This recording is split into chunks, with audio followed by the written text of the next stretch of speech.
Coming up next, the Bookening reads the Beowulf poet's immortal classic, the untitled poem, which has come down to us as Beowulf. Good. Somebody else want to do one?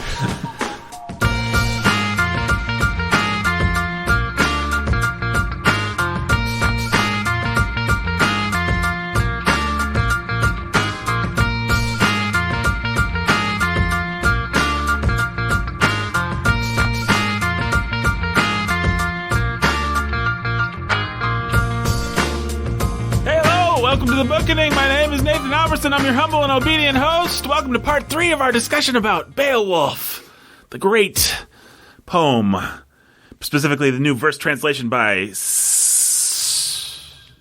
Heaney. Seamus Heaney. Joined today by Pastor Jacob Metzel. How you doing, Jake? I'm doing well. How about you? I'm doing pretty good. And I'm also joined by Brandon Chastain. Hey. How you doing, Brandon? Doing great. It's good to hear. All right, let's dive back right into part 3 of our discussion about Beowulf. Let's talk about the monsters. My favorite. Who is Grendel? Cain spawn. Cain spawn. I always like it when, I don't know, maybe I'm a bad person, but I like it when biblical mythology, so to speak, gets mixed up with other mythology. In the Arthurian romances, I like it with the Holy Grail and everything. I just think it's interesting to look at a culture where, like Jake said, they probably didn't have the Bible. What they had was the Catholic Church or some version of that kind of, they had priests and monks that could teach them things. And this poet may not have had reference to the NASB standard. He just knew the stories. It seems like maybe he's more familiar with Genesis than he is with a lot of the other stories. And so it's all grist for his mill. I couldn't help but think of East of Eden when reading this, because the Cain story becomes such an important part of that. And here you have a completely different treatment of it. Well, in this case, you have all the mythical Nordic creatures recast as Spawn of Cain, yeah. Given biblical explanation. Yeah. Now, there's a famous novel called Grendel. Grendel's portrayed fairly sympathetically, apparently, in at least 2 cinematic adaptations. People tend to, a lot of moderns, feel sympathy for Grendel. Did you guys feel any pity for him? I didn't. I think the poet does a fairly good job of making this lineage of Cain into something that's very seriously evil and that has to be stood against and that it has to be destroyed. And that's part of the heroism, is facing it. I read somewhere, it may have been Lewis, that said that was the difference between this and Homer. Another big difference is that with Homer, the monsters are all part of the natural world and have explanation. And here, the monsters are made more terrifying by being given the spiritual element. And there's a seriousness to them. There is a reality to their evil that... It's not just a Cyclops marauding around that just happens to be a Cyclops. This guy has a real malice. We know his motivation to some extent, and it's a very dark... He's an enemy of God, right? Not just an enemy of man. Demonic by nature. And it's not just their partying that draws him forth. It's specifically a bard reciting the story of Genesis, the story of creation that he hears. And which is kind of why I was thinking of Steinbeck at that point, is because, in the modern retellings of Cain, people want to find the sympathy for Cain. But here in the early literary treatment of it, there's no sympathy for him. No, I think if you pity Grendel, you bring that with you. It's not something that the poet was going for. You're not supposed to find the Cain within yourself and kill him. You're supposed to stand against the evil, right? Yeah. Grendel shows up in the middle of the night while people are sleeping. Yeah. And kills innocent men and eats their flesh and drinks their blood and carries off his kills in dragon skin back to his lair to feast on them. And he's portrayed as gleeful and wicked in every respect. Yeah, if I had to guess what the modern retellings, why they're sympathetic towards him, it's because of this modern obsession with our guilt of invading and colonizing other places. And so, just like people want to find sympathy for that creature in The Tempest, that Caliban, right? And so there's a lot of literature devoted to how can we be sympathetic and understanding towards Caliban and seeing what Shakespeare was really doing and how he was showing us how we create the monsters, but the monsters aren't really monsters. And that's probably what the modern retellings are doing. They're saying, oh, look, this is, whether the poet meant it intentionally or not, his dealing with the foreign invader who builds this hair rot. And it was my understanding that that's what the stupid Beowulf movie actually does. Is you basically, the idea is that Grendel and his mom were happy hanging out in their little swamp, and then they come and they pave paradise and put up a mead hall. They're loud and They're loud and obnoxious, and and Grendel's got this accentuated ability to hear, I think, in the movie, so he's just like going crazy, so he starts chowing down, and forever after he's cast as a monster, you know. Yeah. I think I wouldn't say I felt pity for Grendel, but I think it is interesting. It's worth noting at least that the monsters kind of follow this trajectory in the story from more human to more elemental, and Grendel is the most human, the most if he's not identifiable perhaps, but it's interesting that he has a mother, it's interesting that he has a motivation, that his malice feels much more human, and then I think his mother feels more demonic and more removed from any experience that I've had, and then we finally end with the dragon, which just seems to be an instrument of fate, just a real monster. So I can see why, if you're going to pick any of the monsters to pity in your pathetic modern way, it would be him. I can see it to an extent. He's kind of has that Gollum quality to him, that he's been abandoned and maybe less of a demon and more of a troll. Yeah. Well, and it's just interesting that he had the fact that he has a mother is it doesn't make you sympathize, but it humanizes him in a way that his father being in the swamp wouldn't. He'd be a different character. Yeah. He's an outcast, father. And people can feel sympathy towards outcasts. And I'm not arguing to feel sympathy for him. I'm saying he's more of a human-ish monster than the other two in the story, perhaps. But I do think, just like you have, I'm trying to remember what I was thinking. Oh, you have a novel where Barabbas. Yeah, there's a movie called Barabbas. Where you're supposed to sympathize with him. Right. And so it's the modern... The Book of Judas. It's this modern obsession with trying to apologize to everyone for ever having called them a monster, and so unwilling to ever really call anything a monster, because there's got to be some nuance there that we're not getting with Grendel. And it's Beowulf was this privileged white guy who came into Grendel's territory, and Hrothgar was this privileged old white guy, and... Come on, probably these people are the Celts. Just imagine how the Anglo-Saxons treated the Celts all the way up to the modern British Empire treating the Irish. In fact, Grendel's probably just the poet exercising his own guilt. Yeah, that's I guarantee you there are essays out there like that. PhDs built on nothing less. Yeah.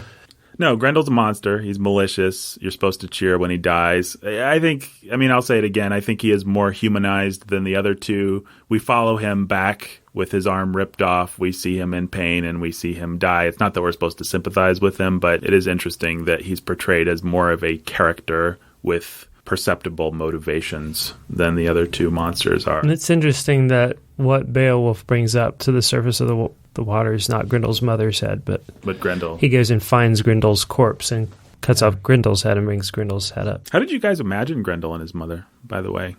Poet doesn't hardly give us anything. You don't really get a description. Yeah. Big, hulking, slimy. Big, black, Gollum-y kind of thing. Yeah. Trollish. Less trollish. Yeah, not big, not large. I would imagine him very lanky and quick-moving and... Maybe more tall, orcish. I don't know. Not stout, I wouldn't say. I would say more of a creepy-crawly kind of quick... Yeah. He's stout in my Grendel. Yeah. He's stout. He's big and kind of oafish. I think kind of Cyclops. Oh, see, I'd imagine him more like a big, like, I don't know. Like a large, dark Gollum. Yeah, like Venom or something. I'm trying to think of what the modern equivalent would be. I don't know. Descriptive failure on the poet's part. Come on, man. We wanted to know what he looked like. I just imagine him as being quick, as being able to... No, I did not imagine his mother as being Angelina Jolie. No, I didn't imagine that either, but... a whole generation of people gets to imagine that now. Yay. Here's a big, broad question that's probably entirely beyond our purview, but where do monsters come from? Oh, no. The id. The id. And the end. I mean, Tolkien talks about how the critics of Tolkien's time all thought this story would be much better if it was about the passions and the battles between men, and they just thought it was a big waste of time that the poet spent on these monsters. Why not just have a malicious human that Beowulf has to fight? What do you get by having a monster? Evil's real, and evil is supernatural, and there is a devil, and there are demons, and there's a supernatural reality that we are always trying to escape from. We have those stories because deep down we know we have to deal with the evil both outside and within, whether it's our own guilt or whether it is the actual objective evil out there in the world. And we want to believe that evil can be defeated. And so what is it that Chesterton says? Dragon stories don't exist. We always quote this. We should just quote it correctly for once in our lives. I'm going to find it. Something about they exist to show that dragons can be defeated. Can be killed. Yeah. Yeah. So Grendel exists to first. show that the demons, the Nordic demons, can be destroyed. Yeah, and not only that, it should be, right? And ought to be. The point isn't that you shouldn't be Beowulf. The point is that Beowulf is a good king and is the type of leader that you should want to either follow or be, or whatever position in life you have. I mean, if Beowulf's a pagan, he's a pagan that still ends up fighting God's enemies. Yeah. Fairy tales are more than true, not because they tell us dragons exist, but because they tell us dragons can be beaten. That is a quote by G.K. Chesterton, which apparently, according to the internet, is often attributed to Mr. Neil Gaiman, the screenwriter for the Beowulf movie. Well, that's weird. And starring Angelina Jolie and Anthony Hopkins. Right. Huh. Yeah, this is interesting. This is becoming a new academic topic, is why do monsters exist? And, of course, their answers are all, well, it's a way that we can deal with what we're scared of, and which is true. But what is it that we're scared of? The way that they twist it is, the monsters are never really monsters. The monsters are the people who make them into monsters. And so that's their way that all white people can be monsters. Right. Or all Western civilization can become a monster. What was other about Grendel, and how did the people of the time hate that and vilify it? Yeah, then if you really like an author like Shakespeare, you get to try and twist things to make it, well, Shakespeare wasn't making Caliban to be a bad guy. Shakespeare was using Caliban to make a statement about Elizabethan society. Right, and you get how they were the monsters, right? Well, I mean, it's probably not true. Shakespeare just knew Caliban was a good monster and had him in The Tempest. And just like the Beowulf poet knew that Grendel and Grendel's mother, and then finally the dragon, they were the enemies that this guy needed, right, to make his heroism come out and to show the state of the world that these sort of terrifying things do exist, and unfortunately they, in this world, will most likely win. But they don't win because there's a higher reward for those who fight with courage, and there's a victory that is coming. The knowledge that this world isn't just material, that it's spiritual, is sown deep down. And the more we as moderns try to hide it, the more we need other ways to process it. And so we have, Freudianism. The Walking Dead, or whatever it is, I don't know. Well, what happens is we still need monsters. We still need bad guys just to tell a good story. And in order to justify them being monstrous, we have to, in 21st century movies and literature, make them so utterly monstrous that you suddenly get this stuff that's just really wicked and rapey. And because you can't just have, he's a monster, so you have to fight him. So you have to either... Because monsters exist, So you either make him sympathetic and pitiful, or you make him so beyond the pale monstrous that no one can deny. Those are the two choices you're left with. Or unfortunately, where they will add their nuance, it will be they'll make the hero less heroic, right? They'll make the hero gritty. And so then you get this sort of stupidity like this Beowulf movie or Game of Thrones, where... No one's good. Yeah, nobody's good. Instead of having Lord of the Rings, where you have Aragorn, who is undoubtedly good, and Gandalf, who is undoubtedly good, versus these real evils. No wonder Tolkien loved Beowulf, because he saw the sort of stark contrast between good and evil that you then see in the Lord of the Rings. Right. You see the heavy influences there. But instead with Game of Thrones, from what I know of it... You haven't watched it? No, I haven't watched it. But it does seem like just everybody's terrible. Well, I watched the first season and then I gave up because it was wicked. But what I can tell you is that there's one character who is the Aragorn of that story. He's a very good, noble man. And the defining moment that everybody that loves Game of Thrones remembers is, spoiler alert, when he gets his head hacked off just by an awful, malevolent brat of a king. And from there on... That's when the story of Game of Thrones gets interesting, because you realize nobody's good. You realize everything's at stake. Hero. There's no hero. The people that survive and thrive in the world of Game of Thrones are the people that are willing to just do anything and just embrace the Darwinianism and play the game of Thrones. The people that die are inevitably... The good ones. The Aragorns of the world are the ones that don't make it. The very potent rejection of Western civilization, really. I mean, it's taking the whole mythos of Beowulf, of Lord of the Rings, of everything, of every fairy tale, and it's designed to spit in the face of that. That's what Game of Thrones is, and it's a very compelling story for that reason, actually. That's what people find interesting about it. So you have a storyteller that comes along and says, let me tell you how it really is, and that's attractive to people. So they want what they think is gritty and real and true, Like, that's not boring. Like, that's not what we see every day. But it's an interesting aesthetic preference, a change that's happened where, in the 20th century, it's not like, I mean, think about it. In the 800s or the 700s, whoever the poet was speaking to, they knew that life was gritty and real. Oh, grittier and realer than we'll ever know. Yeah. And anything that the Game of Thrones people would ever know either. That you see it on the edges of these poems. You see the betrayal, you see the death, you see the destruction. They knew all that. It's not like they didn't see it every day. They saw the death of their children to disease and to horrible things, and that's not the story they wanted to hear. Instead, we, as a modern culture, feel whatever sort of stupid guilt we have towards not enforcing our ideas of good and evil, but instead being more practical and pragmatic and having more reality and sense about the world. And so then HBO comes and feeds everybody a bunch of violence and sex, but pretties it up and makes it look like it's grit realism. And I don't know. That's an interesting point. I mean, it's almost like when you're living in the reality of death and disease and hardship, you have to have faith that there is heroism, that there is goodness, that goodness will triumph over evil. You have to, the stories that you tell reflect that. It's almost like when you live in real hardship, your stories will reflect the true nature of things. But, when you live in decadent luxury, the only thing left is to tear everything down, to be self-destructive and suicidal. That's what it all is. Yeah. It's just all kinds of self-loathing.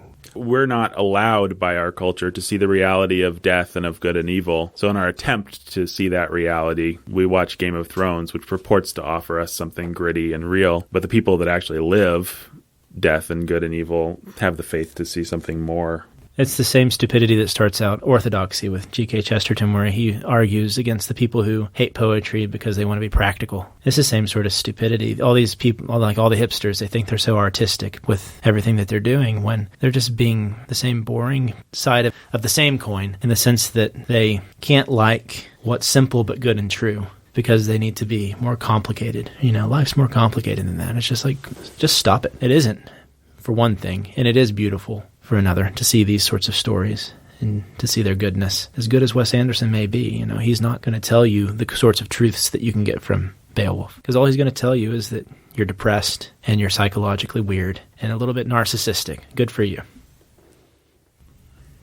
I have no idea where that came from, but there you go. There you have it. A little rant against Wes Anderson. In your face, Wes Anderson. They should make Wes Anderson's Beowulf. I'd watch that. That would be weird. Grendel shaving, staring at himself in a mirror. Who am I?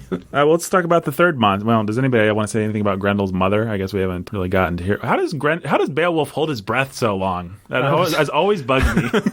For like almost a day, right? Right. Or does she drag him? Does he end up in a place like that's in a cavern? That's I know I'm bringing realism where it's not required or asked for, but I did notice that bugged me every time I read it. It said almost a half a day that he was under the better water. Part of a day, I think, is what it said. I know he's like the greatest swimmer / monster fighter underwater that the world has ever known. As I always imagine he had to have gotten into a cavern, though, right? I imagined that he had to swim to like the bottom of. It doesn't feel like an underwater fight when he's actually fighting her, right? And with the sword finds and everything, yeah. So he has to go way down deep to get in there. Then he gets in, and then he finds her, and they fight. But he still had to swim for like the better part of a day.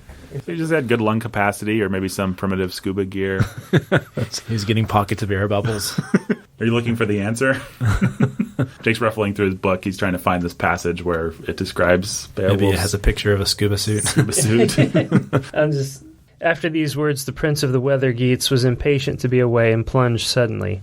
Without more ado, he dived into the heaving depths of the lake. It was the best part of a day before he could see the solid bottom. Yeah, so he was swimming the whole time. Quickly the one who haunted those waters, who had scavenged and gone her gluttonous rounds for 100 seasons, sensed a human observing her outlandish lair from above. So she lunged and clutched and managed to catch him in her brutal grip, but his body, for all that, remained unscathed. So it really just sounds like the whole thing happened underwater. We've just discovered that Beowulf takes place in the Mario universe.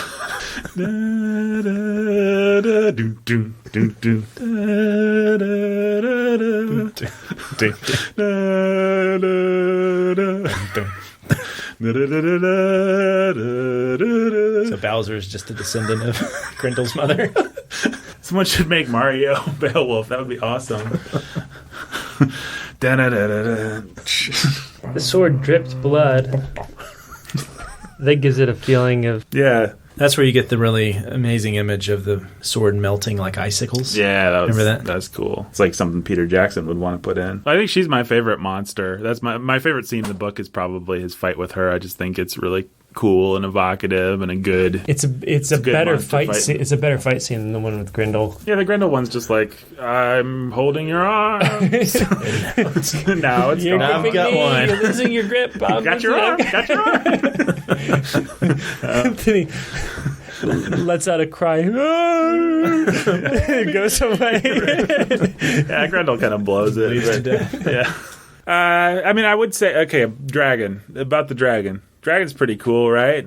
The dragon's great. It's a good dragon. As far as literary dragons go, one of the best. Yeah. 50 foot long.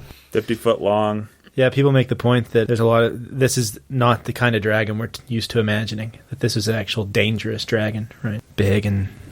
Most of my dragons I don't know are where I not read this. That was kind of dangerous, but- stupid now that I said it. Dragon isn't Scratch like that. Pete's dragon. It's the magic dragon. Okay, Critics have found this to be dissimilar. I remember. I think it was the introduction to this. Uh-huh. He says that, and he may be wrong actually. Now that I think of it, because we've got Smaug and we got these other dragons. He said it's not the Disney-fied type of dragon. This dragon, actually Right, because has danger. the dragon that Maleficent turned into was not terrifying to me as a You know child. what? Forget this guy. Whatever. Yeah. Dragons are always boss and always scary. Yeah, there's Good a reason. ones. There's a reason they're always the final boss Right. of these stories. This is the final boss. This is real. Beowulf really Let me is the put this in original video terms game. that you can understand here. Level 1, Grendel. Bum, bum, bum, ba-da-da-da-da, da-da-da-da-da. Hey, there you go. Make a good Zelda. Yeah, that dragon's pretty cool. He's a noble, appropriate foe.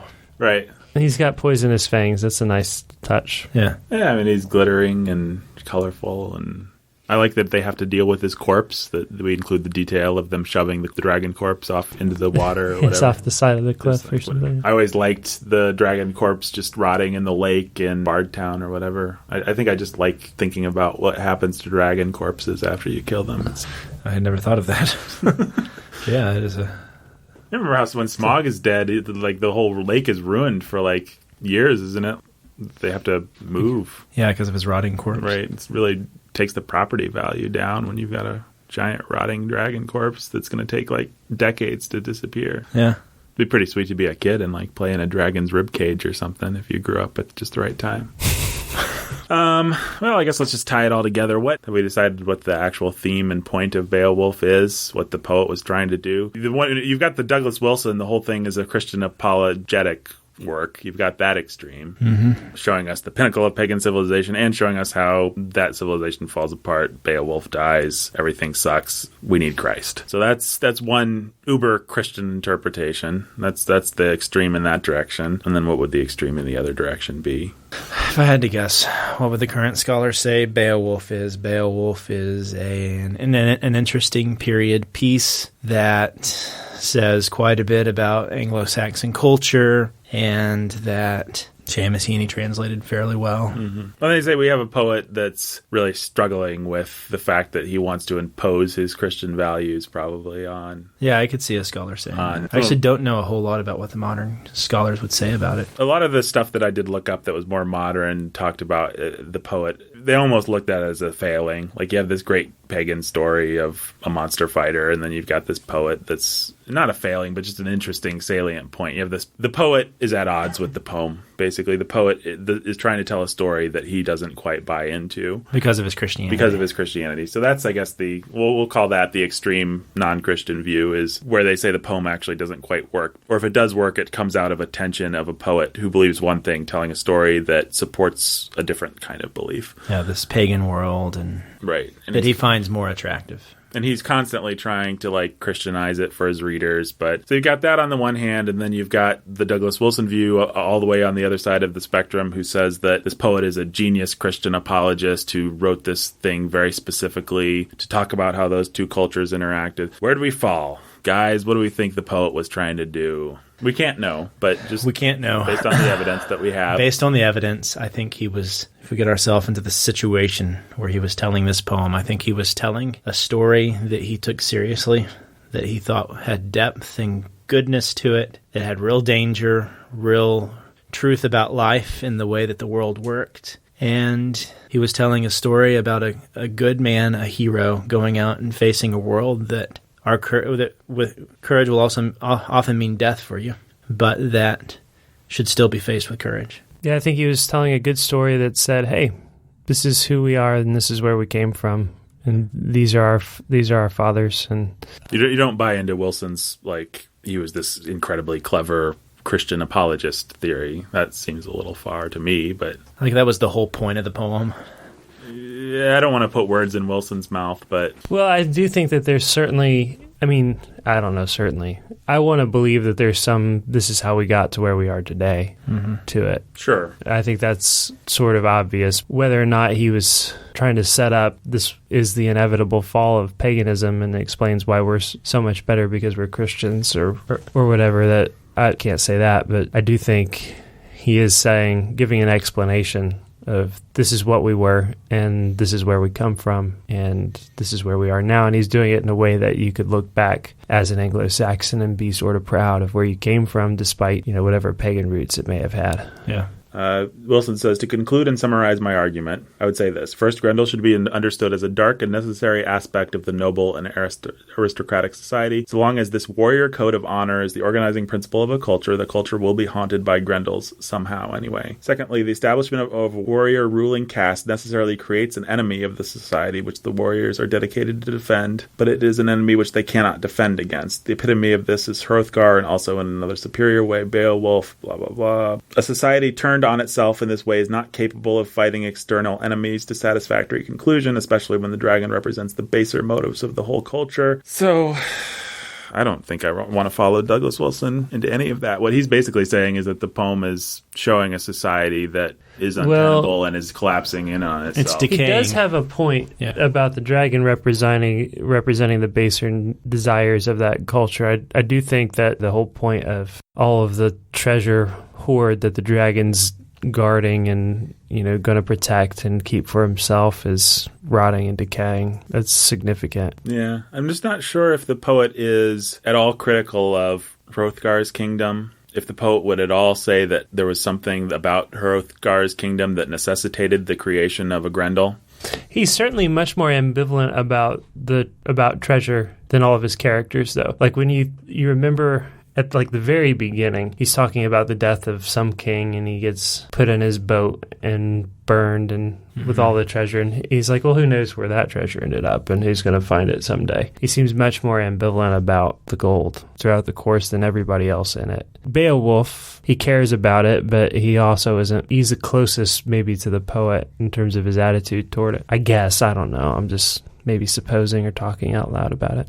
I don't know. I think the real question you have to answer is, how much do we differentiate the poet's view of things from Beowulf's view of things, from the story's view of things? How much is the poet standing outside and criticizing this culture or allowing us to see? And it doesn't seem to me that he's doing much of that, except for maybe in the dragon episode, maybe more. But in the early episodes, in the Beowulf as a young man, he's just right there with. It just feels like he's like, this great hero came and he did this awesome stuff and it was awesome. Yeah, and that's what it feels like to me. It doesn't feel like there's a lot of reflection, unless you want to say that the whole first half is just setting us up for the second half. But it doesn't feel like that to me. It feels episodic. It feels like each episode carries its own weight. And I want to give the poet credit of being an intelligent human being, more intelligent than me, and of knowing how the three episodes would play against each other. But I find it hard to make a unified view of the culture the way that Douglas Wilson does, or maybe even the way that Tolkien does, based on the story. It seems to me to just be a good old-fashioned adventure yarn. You remember, first of all, we don't even know when this stupid thing was written, within 300 or 400 years. But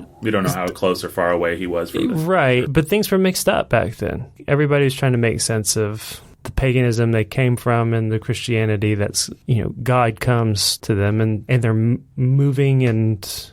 Yeah. And what you said can't be emphasized enough. This guy didn't necessarily have a Bible to refer to. He certainly didn't have commentaries just to Google click away. Yeah. He had what he was taught. He had oral tradition and teaching. That's it. And he shows you what it's, they get the Genesis story in there because some bard came and sang it. Well, that's how they got what they got. And obviously he's schooled enough, at least in Genesis, to know something of Cain and all that. But yeah, it seems to me to be reading too much into the poem to try and make a unified theory of anything out of it, really. It's trying to make it be a social commentary when there's no real evidence like that this is some running social commentary on these people. I mean, obviously, there is the clear one that's stated at the end that these men were cowards and they wouldn't partake in the courage that Beowulf had, and so therefore their cowardice was going to bring their destruction. Yeah, we have cowards, we have fools, we have Unferth, but here he says that it's all the greed, and so you had this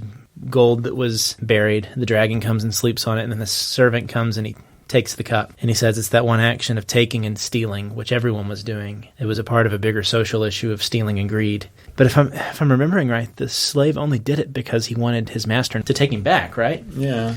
So he goes and he presents the cup to his master. So that's a problem for that. Yeah, it really doesn't feel as easy as it is to read the obvious allegory of their greed brought the dragon. It really doesn't feel like that in actually reading the story. What it felt like to me, which is kind of what it felt like with both Grendel and his mother, is this just is the inevitable fact of living in this world, that there are monsters, that they are there. It may be 50 years, but eventually they are going to come and you're going to have to fight them. It seems to me that if the poet was podcasting right now, he would say, you guys have your monsters. Based on the evidence we have in the poem, he'd say monsters are going to come and you're going to have to fight them, and you better hope you have a Beowulf or that you're a Beowulf. My point in writing this was not that monsters inevitably come because of this specific kind of society. Yeah, that's what I was saying. That monsters come and you better have courage. Right. Yeah.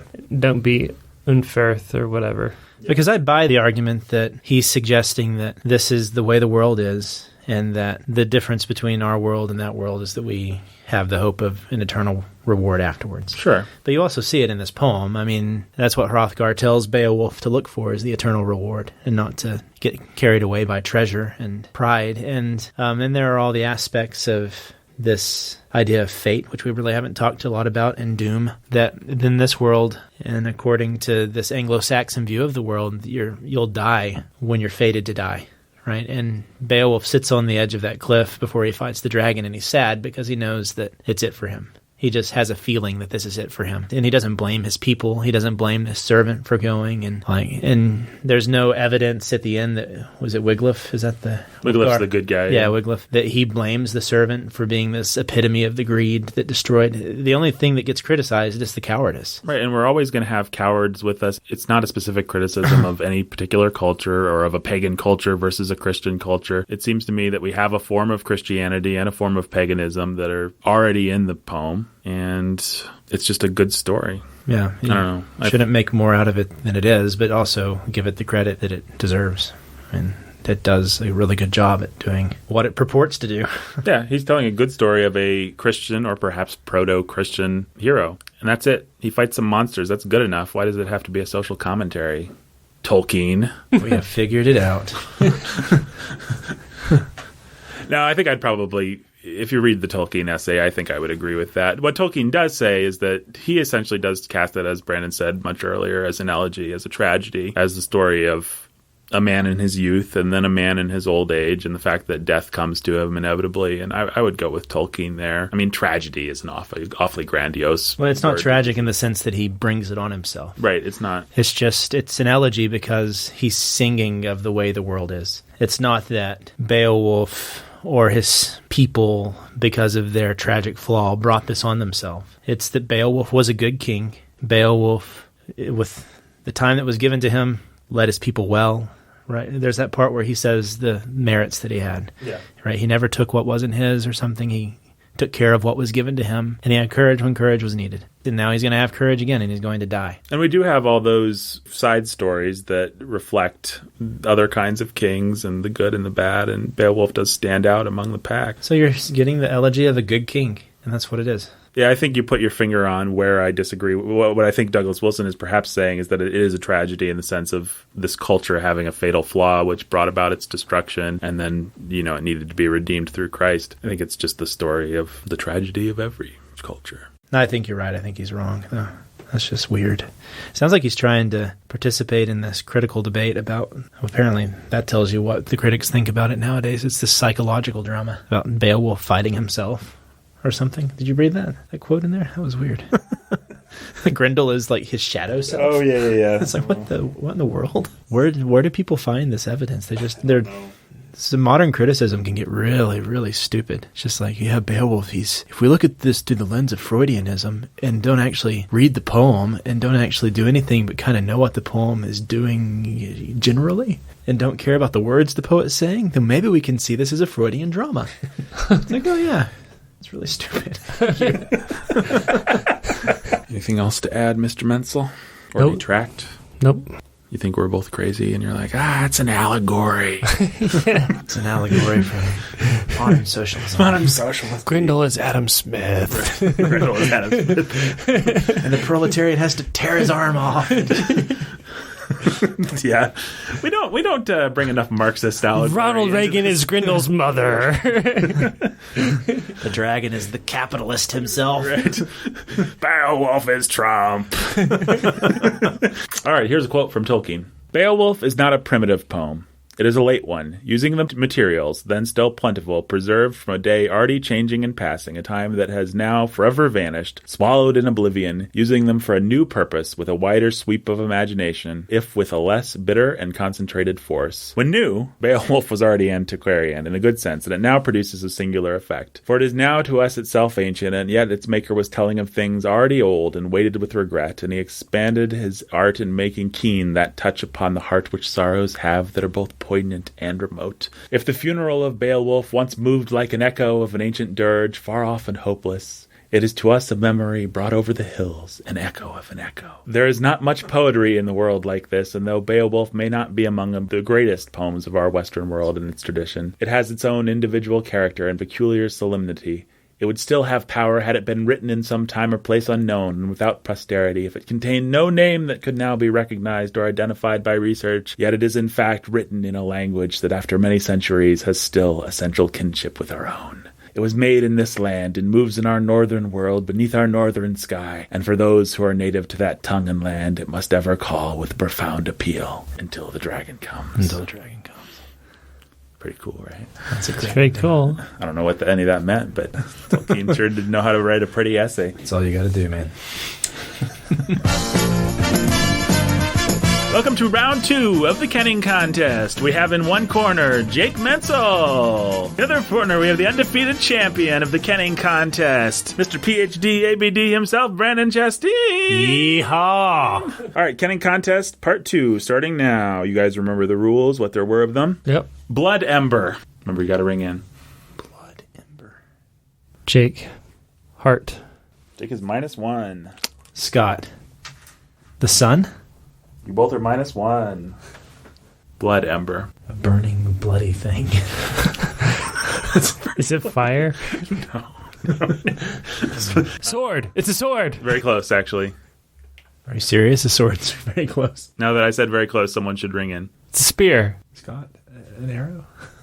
Brendan is -2. Oh no, I forgot. I can't remember. Jake, a spear.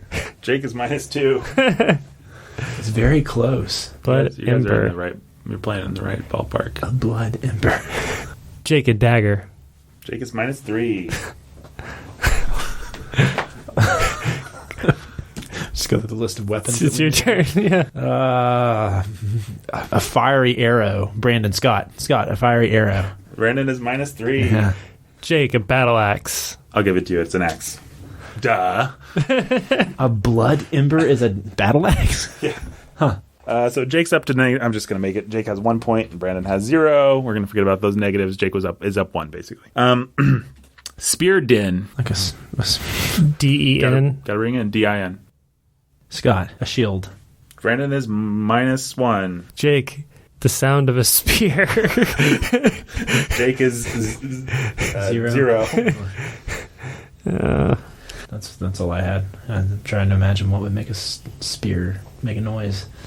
What would make a spear make a noise, guys? A body. Armor.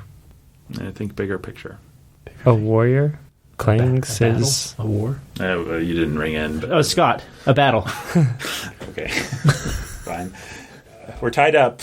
0-0. That wasn't. Yeah. Okay. Whatever, hey. Life liquid. Jake, blood. Jake is up 1.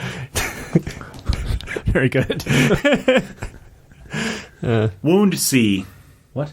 Wound SEA? SEA. Jake, blood. Jake is up 2. Breaker of rings. Well, rings are a good thing. Jake, monster. Jake is down 1. Scott, death. Brandon is down 1. Oh, Current score is Jake 1, Brandon -1. I ain't doing so hot this time. Jake, enemy or foe. Jake is -1. I went from 1 to -1. You're 0. You went 1 for 0. Breaker of rings. Is this an abstract concept? No, it's actually a good thing. Think about the characters from the book and what they did with rings, and think about who would be the breaker of rings. Scott King? Absolutely correct. You guys are tied up with 0. Breaker? I thought they were givers of rings. I think that's kind of what it means. They alludes to a ruler breaking the golden rings upon his arm and using them to reward his followers. Huh. Sleep of the sword. Jake, death. Yes. Bane of wood. Jake, fire. Jake is up 2 to 0. I never can remember what my name is. Scott. I almost said Jake. I almost said Jake that time. Cracky's seed. A guy named Cracky. A guy named Rolf Cracky. Really? Yeah. Jake, child. No. We're not getting this one, are we? We are at 1 to 0. Do we have to know who Ralph Cracky was? It would sure help. Basically, Rolf Cracky spread this stuff to distract the men of the Swedish king. It can also be used to imply generosity. Jake, old. Jake, it's now we're to 2 to 0. Bait gallows. Bait gallows? Scott? A corpse? No. Brandon's -1. A fishing pole? Very close, Oh, seriously. but you didn't ring in. Scott. Fishing equipment. Pole. Fishing pole. You're second, so I'll give it to you. It's a hook. Oh, okay. Brandon, so we're 0 to 2. You got this one? No, you're going down. I got you. Don't worry. Here I come. I've just been holding back. Swan of blood. Oh, yeah. Whatever. Swan of blood. Mm-hmm. There's a famous poem that if it had used kenning would have said, "Quoth the swan of blood, nevermore." Oh, Scott. Raven. Good job. Sail road. Jake, sea. We're at 3 to 1. Swan road. Scott. The sea. We're at 3 to 2. Valley trout. Valley trout. So a trout in a valley. What would that... Oh, it is a creature. I'll give you guys that. Jake, rabbit. Tied up with 2 to 2. Trash. A rabbit? Is that what you said? Yeah, the valley. That's a trout. You get No, yeah. I have no clue. I guess I have to guess, don't I? Or we both go down 1. yeah, you better guess something. But wait, if I don't, then we both just go down 1. You should just guess something. A valley trout. A deer. Is it a dove or something like that? Nobody's rung in. Scott. Wasn't a deer. A snake. Correct. Brandon is ahead with What? 2 to 3. We'll do 2 more. Jake can bring it back. You just... Wave swine. Wave swine. Jake, a whale. Jake is down to 1. Jake, a fish. Jake is down to 0. Scott. It's a narwhal. Swine. A pig. A floating pig. I guess it's what they considered a floating pig, right? I have no clue. A trout. Brandon's down to 2. A boat. Jake, a boat. Jake's up to 1. Oh, whoa. 1 to 2. How in the world? Is that a floating pig? Because it's fat and it holds stuff. There you go. Sky candle. Jake, the sun. It's tied up. I'll You do said it. That's it, right? Oh, no, I'll do it. Oh, a tiebreaker. All right. Did I do this one earlier? This doesn't count if I did it earlier. Destroyers of Eagle's Hunger. Jake, warrior. No, you didn't do it earlier. Jake wins. Because they kill people and They eagles kill eat the people. bodies. That's great. Don't be mad at the Kenners. Brandon's like, good kenning. Great, because they kill people.